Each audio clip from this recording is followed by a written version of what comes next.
when you talk about immunity and nutrition, you know, there's a lot of studies showing, immune system does take some nutrients, no doubt about it. You know, takes amino acids, it might change the amino acid profile of the requirement, Mm-hmm. which is true. I am of the bias that that's when it comes to reality and production, it's tough to implement anything on top of that knowledge. But I wanted to know your thoughts. Like, if you have a production flow that is sick, what would you do, right? Maybe something related to soybean meal or not, but I wanted to know your practical advice for folks. I think using nutrition as a health tool is a little tricky because one thing that sick pigs do not like to do is eat. Mm-hmm. So if you're going to put an intervention in your diet, you have to do it understanding that they're probably going to consume less than what you think they will when they're actively sick. So if you want nutrition to be an important tool, you have to make sure that the other areas of your production are also up to snuff.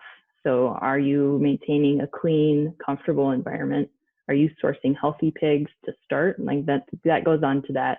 What's their pre-weaning environment and what are they coming in with? Am I reducing pathogen load there so they're not bringing it with them into the barn? Are they stressed coming into the barn? And then when you're thinking about what can I feed, I'm a little bit of a proponent, and again, I'm still very wet behind the ears as far as a nutrition professional. So I guess take this with a grain of salt. When we think about feeding ingredients that can benefit health, I think the closer it is to the natural ingredient and it's presented in the same composition as the natural plant, it's going to be better. I think because it's relying more on natural metabolism. So if you think about, I can absolutely meet the animal amino acid requirements by just putting in crystalline amino acids into a diet. They will grow. But what we see is that they don't necessarily always grow as efficiently. And I think that's because digestion at the level of the gut relies on food matrix for recognition of this is that type of nutrient. I'm going to release these enzymes. I'm going to facilitate efficient uptake and metabolism.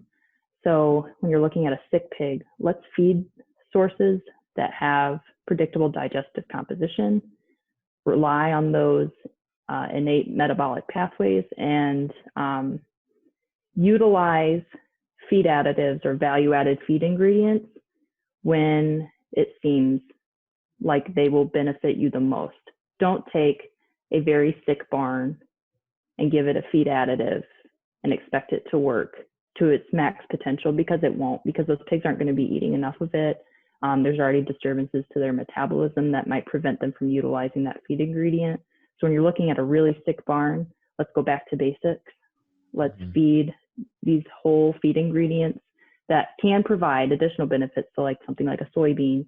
In the soybean meal, we know there's isoflavones. There's some evidence that might be supportive of health.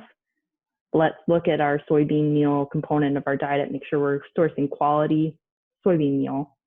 And then once our health is a little bit more stabilized, then let's look at those other value-added feed ingredients that might prevent downstream issues in health. But nutrition, I don't think, is ever going to come in and say, I have a virus in my barn, I'm going to give them this feed ingredient and they're going to get better. It just doesn't work like that.